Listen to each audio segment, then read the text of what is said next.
Anytime you force your subconscious mind to do something for you, you will fail. The results you want will become more distant instead of closer. Your subconscious mind does not respond to mental coercion. It responds to your faith or conscious mind acceptance.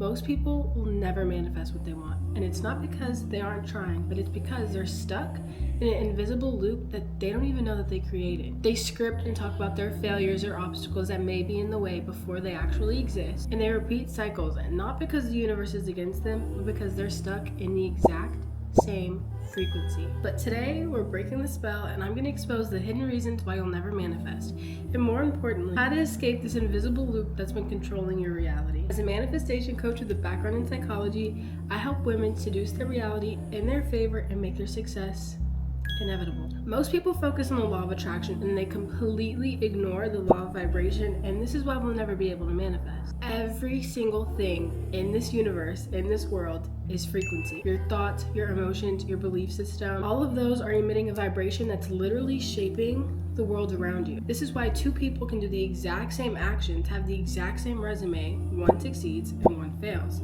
The difference?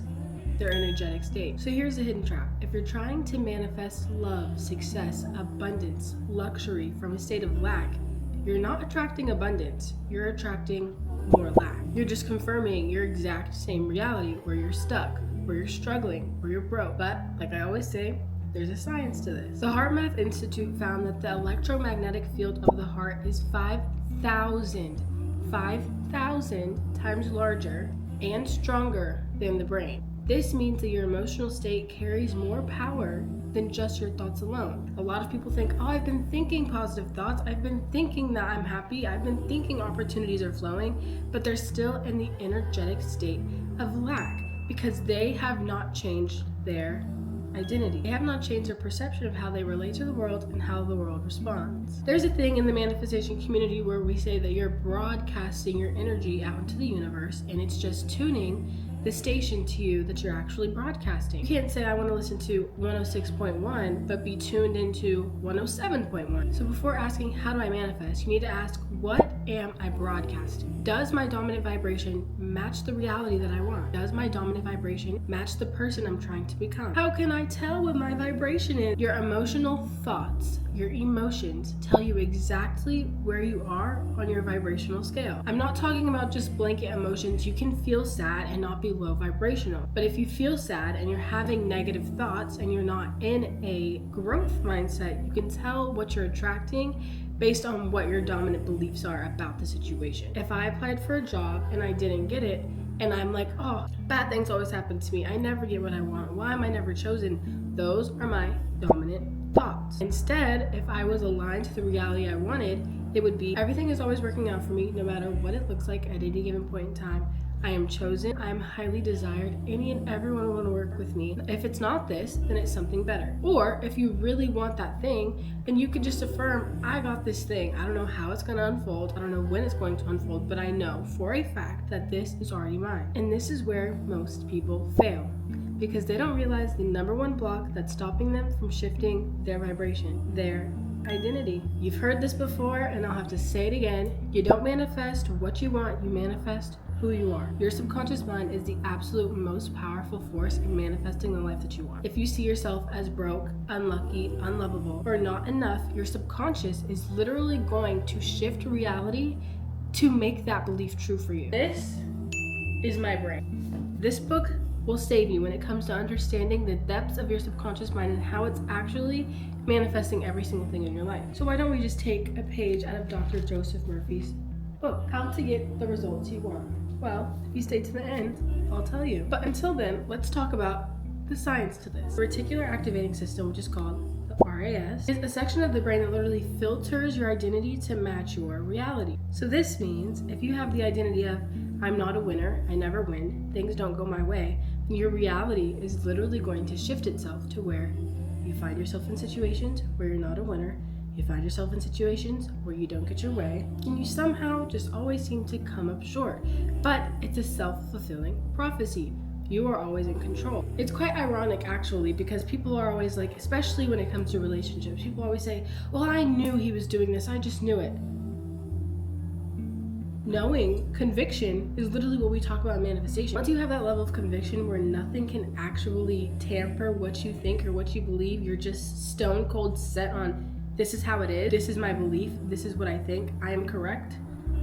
I fear reality is going to show you just how correct you are. But you can use this to your favor. Instead of spiraling over a relationship in which you can actually attract better, we're just gonna shift your identity. So how exactly can you do that? Self-concept is the way in which you live. Self-concept is the way in which you see yourself in relation to the world and how the world responds back to you. Instead of trying to change something outside of you, understand that reality is literally just a mirror. Any person that you meet, come in contact with, understand that they're just mere reflections of you and your belief system and how you assume someone's going to show up for you. So, this is why we say act as if. This is a manifestation method that essentially puts you in the embodiment and the frequency of what you're trying to create. You're not actually trying to manifest anything. You're just trying to manifest the version of you that already has it. Because if you already had it, then that thing has to come to you. You're just a magnet for all of the opportunities and abundance and the desires that you actually want to create. So I teach women how to seduce their reality, the subconscious, to bend reality in their favor. So how do we seduce the subconscious? Well, think of it as polarities. Your conscious mind is masculine and your subconscious mind is feminine. We know that in society, the woman is supposed to submit to the man. That's essentially what's happening with your subconscious mind. It literally just does what it's told. So if you're constantly telling it, you're not enough, you're not loved, you don't find relationships, all men suck, jobs are hard to come by, people aren't loyal, and you don't have good friends. Being an entrepreneur is hard. It's hard to make money. Money is scarce. We're in a reset.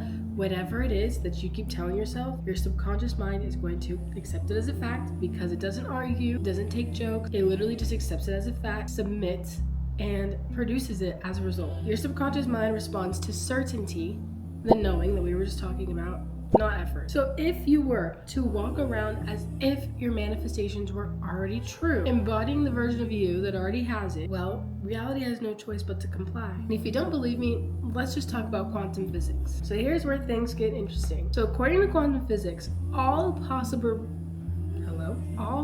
realities exist in the eternal now, which Joe Dispenza talks about, which means that you are not actually attracting anything to you. You're just tuning to that reality. What if I told you that reality didn't actually exist until you looked at it? That's the observer effect. Of course, there's a science to this. There was a study done, now the infamous double slit experiment, and this experiment literally shocked the scientific community and actually gives us answers as to how to shape your own reality. So physicists shot single electrons, these tiny subatomic particles, towards a barrier with two slits. Behind the barrier was a screen that recorded where the electrons landed. If electrons behaved like tiny bullets, they should pass through one slit or the other and create two distinctive bands on the screen. If electrons behaved like waves, then they would pass through both slits at once, creating an interference pattern, which is like a wave-like spread instead of two distinctive bands. When the scientists did not observe the experiment, the electrons behaved like waves, going through both slits simultaneously and creating a wave pattern. But the mere moment that they observed the experiment and they placed a measuring device to observe which slit the electron passed through, the electron literally changed its behavior. It stopped behaving like a wave and collapsed into a single defined particle. So what did they get from all this? Well, the mere act of observation literally changed the outcome of reality. This experiment proves that reality is not fixed, not at all. It actually exists as probabilities until it's observed. So what does this mean for you? Until you decide on one specific reality, it exists in multiple states. Like Schrodinger's cat, both dead and alive at the same time. But the moment that you actually focus on one outcome, one possibility, knowing it as a fact, and you observe it as true now, as it already exists, you collapse wave function and make that reality the dominant one. So, in manifestation, we understand that what you focus on expands and your attention is your currency. And this experiment literally proves that. So what's the number one killer of manifestations? Why will you never be able to manifest? Because you have doubt. Doubt keeps collapsing your reality back to your unwanted state. Now, I'm not saying that you can't have doubt. I'm not saying that you have to be perfect. And I'm also not saying you won't manifest just because you have moments of anxiety or uncertainty. That's absolutely not true. But every thought, every moment, every action, every belief, you're constantly shifting through different states, different versions of reality that are literally shifting at speeds that you can't even actually see. You actually don't even know that you're shifting this much. So every single time you're like, is this working? Instead of saying everything's working out for me, I know everything's unfolding in my favor. I know that I'm meant for beautiful, perfect, abundant things. I know that I'm the creator of my reality. I know that what I'm saying is already a truth for me. I know that my desires are already done, and I don't have to worry about how or when it's going to come because it's already mine. And the more that I focus on fun, on alignment, on prosperity, on love, the quicker that it magnetizes itself to me because it's the version of me that I would be if I already had it. So every time you think, is this working? I'm not doing it right. You're actually measuring the system again, which kind of just resets it, preventing your outcome or state of being from being dominant. Faith is quantum certainty. Here's the thing, faith isn't logical. If it was logical, well, it wouldn't actually exist. The belief that things are already done or solved or worked out for you, although you can't actually see any evidence of it, that is pure delusion. But is it really delusional in a negative way, or has society just taught us that it's more reasonable or logical for us to believe in our failure instead of our success? Every time you doubt something, you are being delusional. It just might not be in your favor. Questioning your abilities and questioning if things are actually possible for you is a choice. You're just choosing fear over faith. So when you assume that your manifestation is already done, you stop measuring it and you allow this new timeline to actually stabilize itself. So if your manifestations aren't showing up, you need to ask yourself, am I collapsing the right reality or am I resetting the wave? And this brings us to the final, most understood part of manifestation. Here's the paradox. The more you need something, the harder it's going to be to manifest. The moment that you release attachment, that's when it'll flow in effortlessly. Think about it. Anytime that I just needed something to just manifest immediately, I just needed this thing, I just want it so badly, it never came. But the moment that I was like, you know what? I give up. I don't care anymore. It is what it is. I get it. I don't. Who actually cares? I'm over it. I'm done sitting here. I'm done scripting. I'm done. Guess what? It actually comes. Now, I'm not saying you don't need to have your manifestations anymore. I'm not saying you actually don't need to care. I'm saying you need to stop holding such a tight grip on it and just release. The literal icon, Abraham Hicks, talks about the vacuum effect. Metaphorically, the universe mimics a vacuum. So when you mentally and emotionally release something, you actually create space for something new to flow in. Releasing might be a negative belief, it might be negative relationships, it might be a negative identity, whatever it is. Releasing allows space for the new. The vacuum effect basically states whenever you hold on to something too tightly, it restricts anything else being able to flow in, which means you're emitting the frequency of lack. But when you trust that the universe is actually going to fill that gap for you in your favor, it always will. It always does. So here's what you're not going to do. You're not going to keep checking to see where your manifestation is or how it's going to come. If you're constantly looking for it, that means you know it's not currently here, and the universe only gives you who you are being and not what you want. I know, kind of sounds backwards. Pretend it's already here and it'll be done, but literally, the Bible even says that. You're also going to actually find some joy in the unfolding. It's actually crazy because a lot of people think they want the manifestation, but what I've realized is we want the journey of the manifestation. You could say, oh, I want $10 million and it'll fly out of the sky, and yes, that will help a lot of us. You would feel immensely grateful, but it's just not as fun to have it fall out of the sky than it is to actually see the journey of it unfolding in the most magnetic and beautiful way possible. Maybe your business blows. Now you've impacted so many people's lives. Maybe you became that top athlete and now you get paid for being an icon. But it's about the journey. It's about how you'll feel once you get it. And if you can cultivate those feelings now, because we only actually live in the present moment and you actually have more control over your feelings, all control, than you think, that's when it'll actually come to you. But most people won't do this because they can't just trust the unseen. Even though we believe in gravity and we breathe in air that we actually can't see, they won't believe in their manifestations because they can't see it. Well, now you know the truth. Manifestation isn't about forcing, it's about becoming. As always, here's a recap and your cheat code so you can actually manifest what it is that you want. 1. Fix your frequency first. Attract who you are